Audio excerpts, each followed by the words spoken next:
अस्सलाम वालेकुम नाज़रीन, पल पल न्यूज़ में आप सभी का खैर मकदम है और मैं हूं आपके साथ नदीम अकरम। सबसे पहले रमज़ान के इस पाक महीने की दिली मुबारकबाद।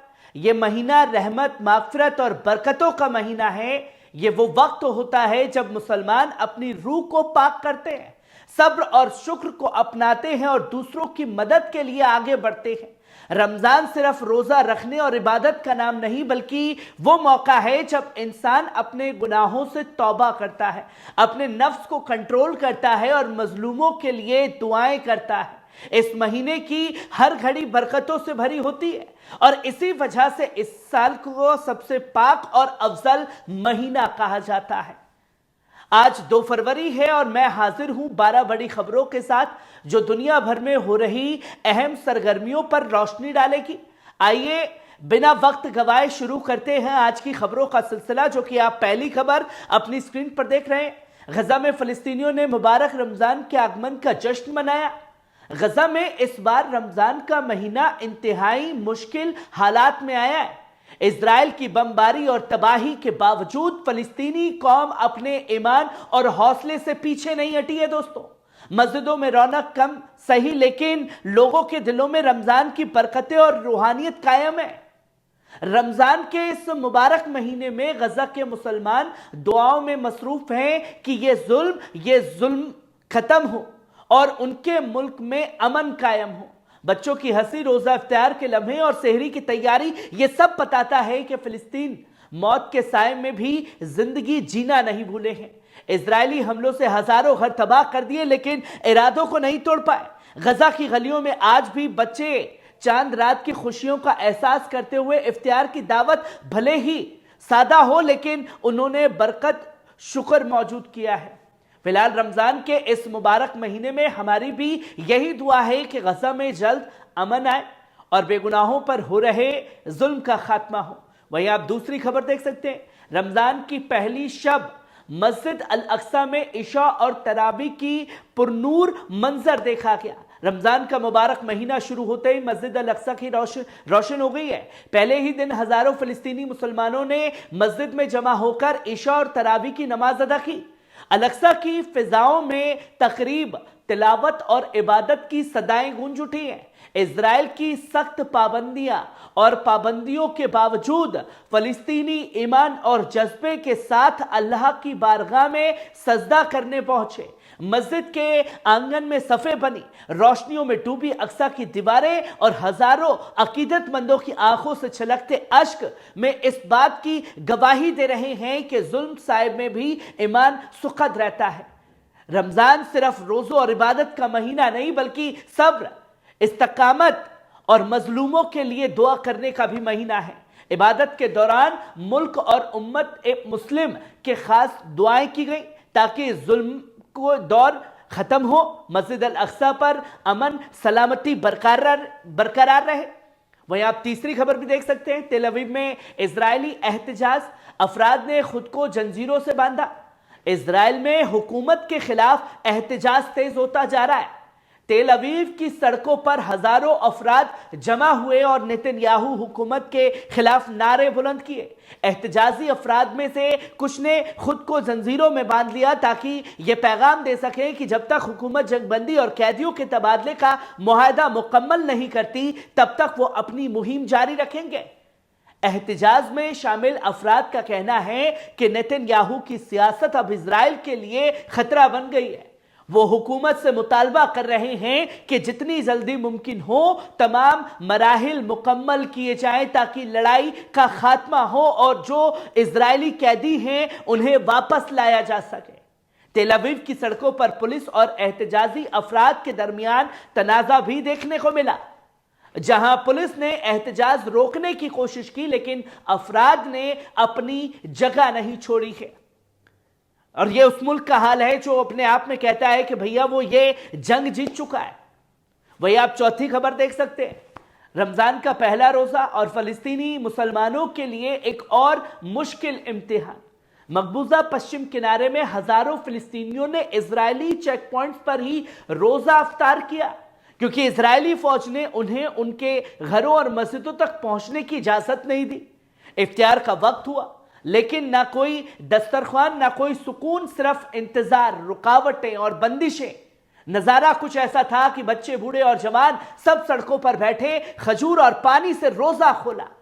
یہ منظر فلسطینی عوام کے اس صبر اور عزم کی گواہی دے رہا تھا جو سالوں سے اسرائیلی ظلم کا مقابلہ کر رہی ہے۔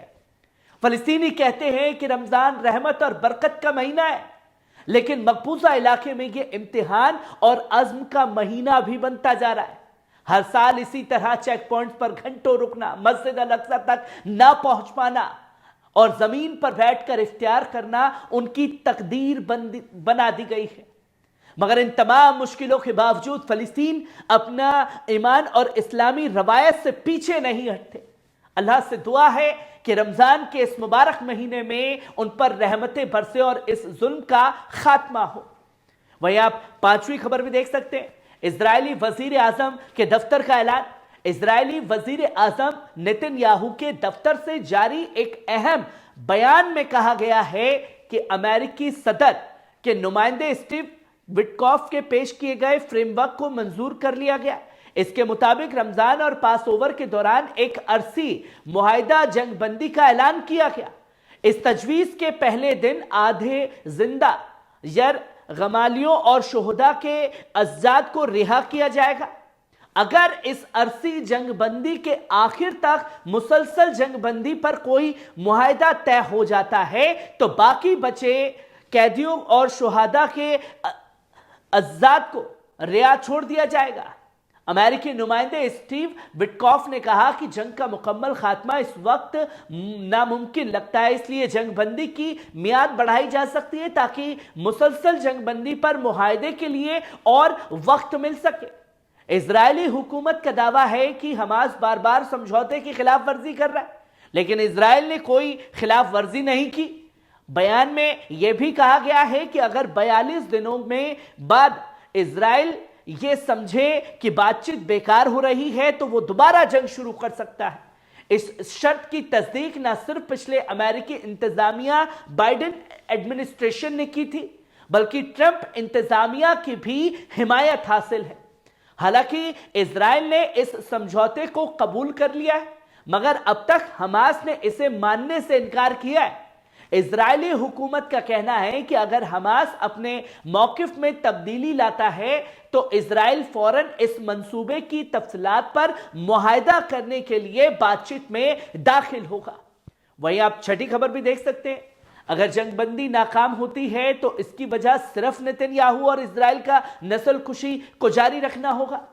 رمضان اور پاس اوور کے دوران اعلان کی گئی کہ یہ جنگ بندی لمبی نہیں چلتی اور اس کے دوسرے مرحلے تک نہیں پہنچتی تو دنیا کو یہ سمجھ لینا چاہیے کہ اس کی اکیلی وجہ نیتن یاہو اور اسرائیلی حکومت کی نیت ہے۔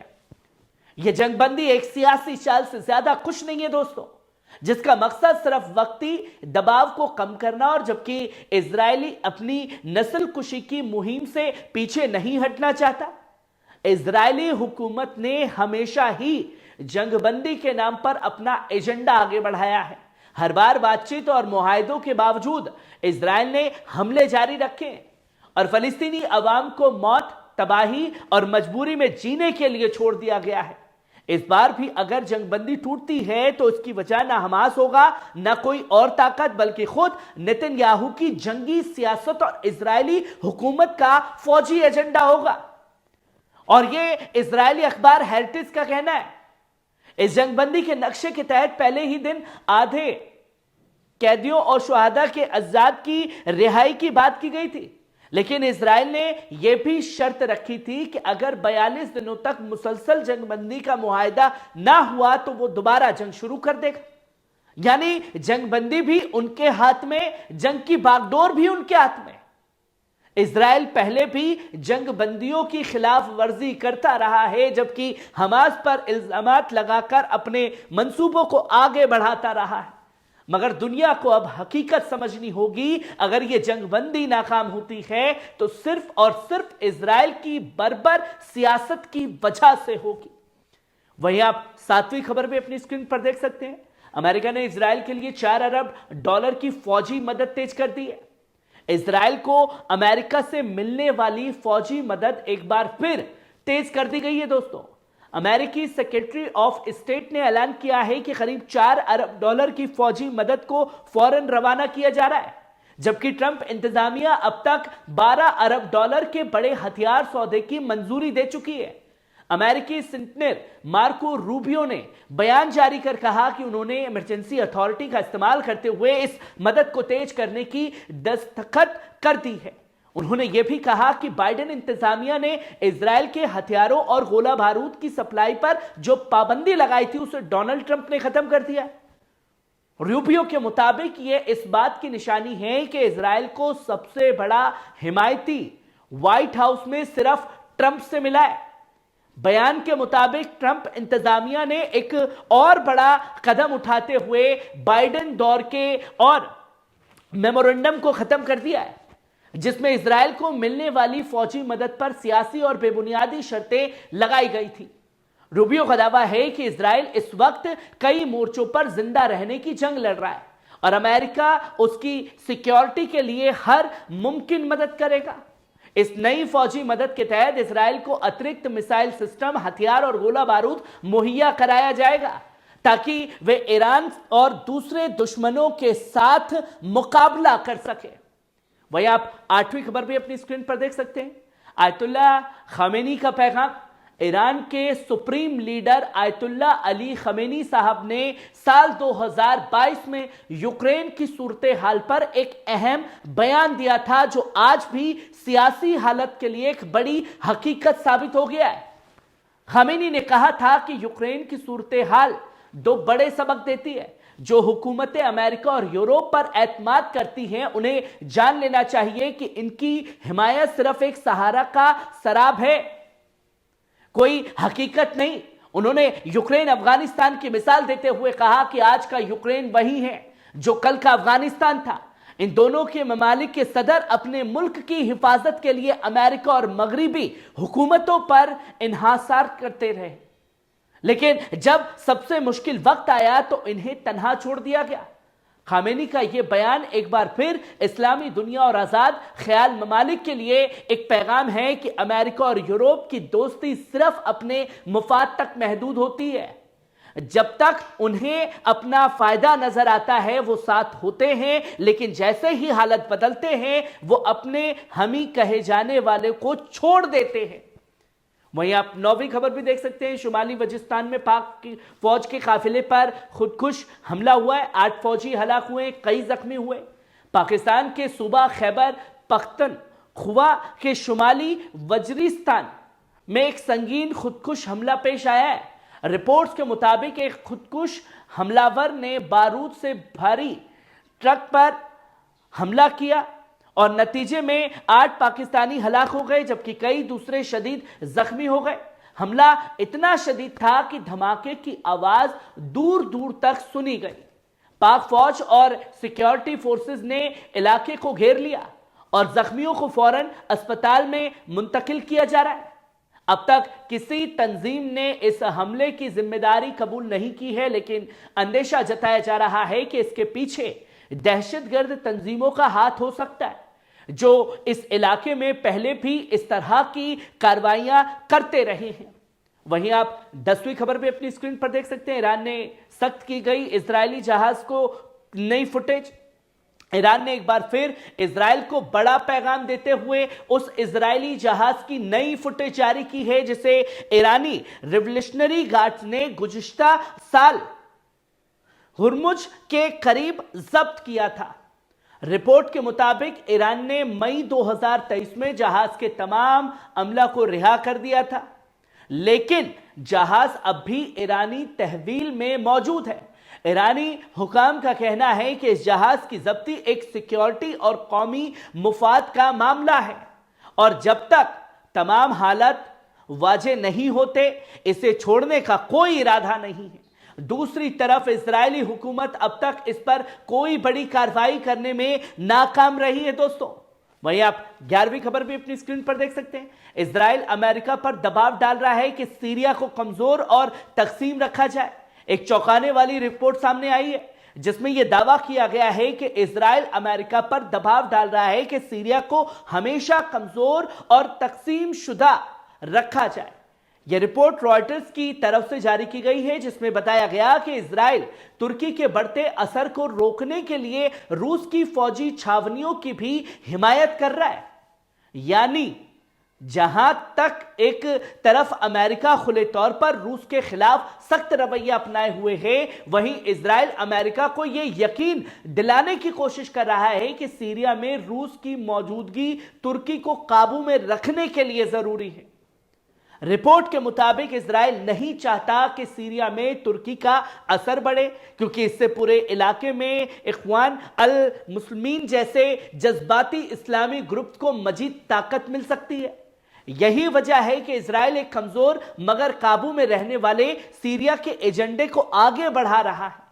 सीरिया जो पहले ही गृह जंग, दाइश और बाहरी ताकतों के खेल में तबाह हो चुका है, अब एक नई जियोपॉलिटिकल जंग का मरकज भी बनता जा रहा है। दोस्तों, वहीं आप आज की आखिरी और 12वीं खबर अपनी स्क्रीन पर देख सकते हैं। यूएई हमास की मुकम्मल तौर पर हटाना चाहता है। मशरिक के वस्ता की सियासत में एक नया मोड़ सामने आ रहा है। दोस्तों, ताजा रिपोर्ट्स के मुताबिक यूएई की हुकूमत चाहती है कि गजा पट्टी से हमास का मुकम्मल तौर पर सफाया किया जाए और वहां फलस्तीनी अथॉरिटी का कंट्रोल कायम किया जाए। यह भी सामने आया है कि यूएई और फिलिस्तीनी अथॉरिटी दोनों के इजराइल और अमेरिका के साथ मजबूत ताल्लुकात हैं। यानी ये दोनों फरीक गजा में एक ऐसी हुकूमत देखना चाहते हैं जो इजराइल और अमेरिका के एजेंडे से हम आहंग हो। यूएई ने पहले भी इजराइल के साथ अब्राहम अकॉर्ड के तहत ताल्लुकात बहाल किए थे और इजराइल के साथ मजीद तिजारती और सिक्योरिटी ताउन बढ़ाने में पेश रहा है। दूसरी तरफ फलस्तीनी अथॉरिटी जो हमास की सबसे बड़ी मुखालिफ है, उसे गजा में हुकूमत संभालने का मौका देने की बात हो रही है। नाजरीन, हर दौर में मुनाफिक रहे और यूएई वही किरदार अदा करता हुआ दिखाई दे रहा है। जहां दुनिया भर में सियासी उठक पटक मची हुई है, मजलूमों पर जुल्म देखते हुए हमें चाहिए कि हम साथ ये वाकिफ रहें, हक से आवाज बुलंद करते रहें। रमजान का ये पाक महीना हमें सब्र, इस्तकामत पर इंसानियत का पैगाम देता है। दुआ है कि अल्लाह इस मुबारक महीने में मजलूमों की मदद फरमाए, जालिमों के जुल्म का खात्मा करे और दुनिया में अमन और इंसाफ कायम हो। आपका वक्त कीमती है। पल पल न्यूज पर भरोसा बनाए रखिए। अगर आपको हमारी रिपोर्टिंग पसंद आई हो तो वीडियो को लाइक करें, चैनल को सब्सक्राइब करें और अपनी राय हमें कमेंट में जरूर बताएं। शुक्रिया।